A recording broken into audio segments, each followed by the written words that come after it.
Hello everyone, welcome back to my YouTube channel Har Har Mahadev. તો guys, તમે લોકો જેમ કે જોઈ શકો છો, અત્યારે અમારા ઘરે ફોટોશૂટની તૈયારી ચાલે છે। કેમ કે અમારા ઘરના જે ઇન્ટિરિયર ડેકોરેટર હતા ને, ઇન્ટિરિયર ડિઝાઇનર હતા ને, એમને હવે ઘર આખું કમ્પ્લીટ થઈ ગયું હતું, તો એમને ફોટોશૂટ કરવું હતું। તો એ અને એમની ટીમ અમારા ઘરે આવ્યા હતા અત્યારે, અને બસ એ બધું અત્યારે તૈયારી કરતા હતા। બધા જે આર્ટિકલ્સ તમને દેખાય છે, ફ્લાવર પોટ ને એ બધું એ લોકો લઈને આવ્યા હતા, અને બધું અહીંયા તૈયારી કરતા હતા, અને અમે લોકો જોતા હતા। અને આરુષને અમે એક રૂમમાં સુડાવી દીધો હતો, ત્યાં મમ્મી અને બા એનું ધ્યાન રાખતા હતા અને એને હિંચકો નાખતા હતા। અને બસ અમે લોકો, હું, નીરવ, રવિભાઈ અને પપ્પા, અમે બધા અહીંયા ઊભા હતા। આ લોકો કામ કરતા હતા, એ અમે જોતા હતા, અને ત્યાં તો એમના ફોટોગ્રાફર પણ આવી ગયા, અને બસ એ લોકો અત્યારે ફોટોશૂટ કરે છે, અને અમે ત્યાં જોતા હતા એ લોકો કેવી રીતે કરે છે, શું કરે છે બસ।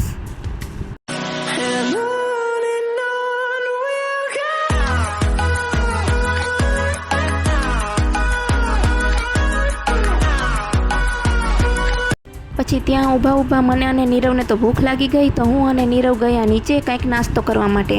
કેમ કે એ લોકો સવારમાં 9 વાગ્યાના આવ્યા હતા, અને 9 વાગ્યા પહેલાં અમે નાસ્તો કરી લીધો અને બધું કામ કરીને કમ્પ્લીટ ઘર ચોખ્ખું કરી લીધું હતું, અને એ લોકો આવી ગયા હતા 9 વાગ્યામાં। એટલા માટે પછી અમને ભૂખ લાગી, તો હું અને નીરવ ગયા નીચે જોવા માટે કે કંઈક નાસ્તો કરી લઈએ એમ। તો બસ પછી અમે બંને નીચે ચાલ્યા ગયા। હવે અમારે નાસ્તામાં તો વડાપાઉં ખાવાની ઈચ્છા હતી, તો હું અને નીરવ નીચે વડાપાઉં ખાવા ગયા, ત્યાં ઓર્ડર આપી દીધો હતો। હવે વડાપાઉં આટલી જલ્દી તો બને નહીં, તો એમાં વાર લાગવાની હતી, તો હું અને નીરવ અહીંયા ટાઈમપાસ કરતા હતા। હું વ્લોગ શૂટ કરતી હતી કે બસ થોડો ઘણો ટાઈમપાસ થઈ જાય, જલ્દી વડાપાઉં આવે ને જલ્દી અમે લોકો ખાઈ લઈએ, તો અમારા પેટના ઉંદેડા થોડાક શાંત થાય। અને આ જો, આ તો ફોનમાં જ પડ્યો છે, અને એમ નહીં કે હું વ્લોગ શૂટ કરું છું તો કાંઈક વ્લોગમાં બોલે, તમારા માટે કાંઈક સારું બોલે, પણ નહીં, એ તો ફોનમાં જ આખો દિવસ હોય છે। તો ફાઇનલી અહીંયા અમારું વડાપાઉં આવી ગયું હતું। એક અમે ચીઝવાળું મંગાવ્યું હતું અને એક અમે સાદું મંગાવ્યું હતું। તો અમે બે અડધું કરી લીધું, અડધું ચીઝવાળું ને અડધું ઓલું। તો બસ અમે પછી ખાવા માંડ્યા ફટાફટ, ટાઈમ વેસ્ટ કર્યા વગર। નીરવ તો વ્લોગ પણ નહોતો ઉતારવા દેતો, કે ફટાફટ ખાવા માંડ। મેં કીધું ના, વ્લોગ તો ઉતારવો પડે। તો બસ અમે પછી વ્લોગ ઉતારતા અમે થોડું ઘણું ખાઈ લીધું।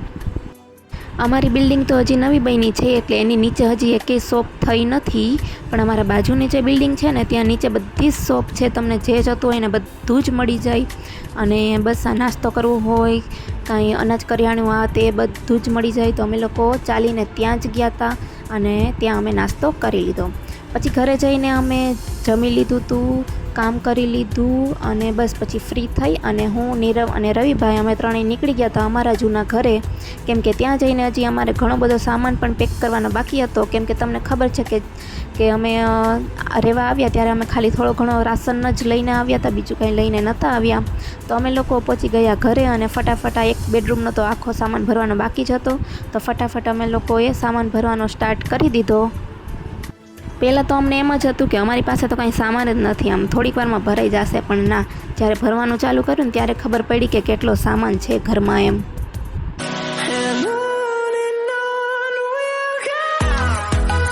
પછી સામાન ભરતા અમને ભૂખ લાગી ગઈ, તો હવે ત્યાં કાંઈ રસોઈ બનાવવા એવું તો હતું નહીં, કેમ કે ગેસ અને સિલિન્ડર તો અમે લઈ ગયા હતા।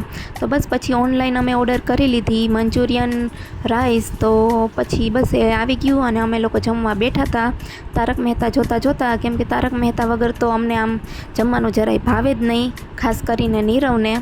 મને તો હજી હવે ટેવ પડી ગઈ છે, આરુષ આવ્યો પછી કે તારક મહેતા ન હોય ને તો એ હાલે, હું ખાઈ લઉં એમને, પણ નીરવને તો જરાય ન હાલે, એટલે અમે તારક મહેતા જોતા અમે જમવા બેસી ગયા હતા।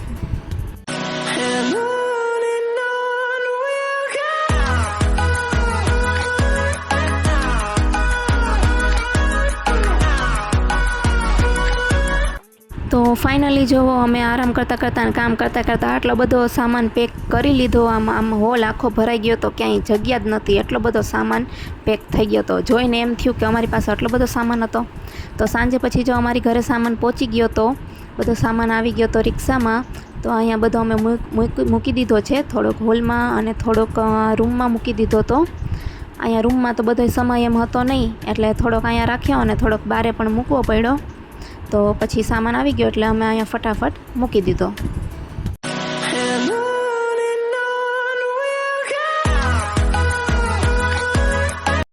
હવે આટલો બધો સામાન ઘરે તો આવી ગયો હતો, પણ હવે ક્યાંથી શરૂઆત કરીને ક્યાંથી ક્યાં સામાન મૂકવો ને એ જ ખબર પડતી નથી કે કેમ આમાં શરૂઆત કરવી એમ. ઘર બદલાવાનું હોય ને એટલે સાચે બહુ પ્રોબ્લેમ થાય. આમ મતલબ કંઈ સૂઝે જ નહીં કે તમારે પહેલાં શું કામ કરવું એમ. તો બસ પછી એ બધું થોડું ઘણું કર્યું અને પછી રાતના જમવામાં ભાખરી બનાવવાની હતી, તો મેં ફટાફટ બનાવી નાખી ભાખરી અને ચા, કેમ કે ભાખરી તો મારી ઓલ ટાઈમ ફેવરિટ છે, મને ગમે ત્યારે ભાખરી ચાલે. તો બસ મેં ફટાફટ ભાખરી બનાવી નાખી હતી અને ભાખરી તો ચા હારે જ મને ભાવે, તો મેં ચા અને ભાખરી બનાવી નાખી ફટાફટ. તો અહીંયા હું જમવા પણ બેસી ગઈ છું, બાકી બધાએ જમી લીધું હતું અને એ લોકો આરુષને રાખતા હતા અને હું અહીંયા જમવા બેસી ગઈ છું. તો ગાઈસ, આજના વ્લોગમાં બસ આટલું જ. જો વિડીયો પસંદ આવે ને તો લાઈક કરી દેજો અને ચેનલ ઉપર નવા હોવ તો સબસ્ક્રાઈબ કરી દેજો. અને આ બીજા આવા જ વિડીયો જોવા માટે સબસ્ક્રાઈબ તો જરૂર કરજો જ અને બેલ આઇકન પણ દબાવી દેજો, જેનાથી વિડીયોની નોટિફિકેશન તમને સૌથી પહેલાં મળી જશે. Okay, bye bye. Har Har Mahadev.